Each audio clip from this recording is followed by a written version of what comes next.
sipil negara di Kabupaten Buton, Sulawesi Tenggara terjaring operasi patuh anoa yang digelar Satlantas Polres Buton.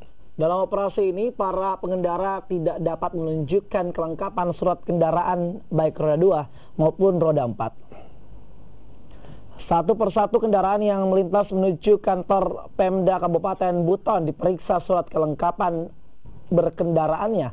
Dari operasi ini, 4 unit kendaraan mobil dinas dan 26 kendaraan roda 2 langsung diamankan di Satlantas Buton karena tidak dilengkapi dengan surat kelengkapan kendaraan. Kasat Lantas Polres Buton Ibtu Sahrul mengatakan, sejak operasi patuh anoa ini digelar, sebanyak 150 kendaraan roda 2 dan 4 terjaring karena tidak memiliki kelengkapan surat kendaraan dan pengendara tidak mengenakan helm. 30 unit, 4 unit mobil, 26 motor. Sampai hari ini sudah ada berapa? Sampai hari ini operasi patuh ini sudah berjalan 5 hari. Rata-rata kurang lebih 25 sampai 35. Jadi sampai hari ini sudah 150 tilang. Pak, ini tadi ada kendaraan dinas juga yang sempat ditilang, Pak?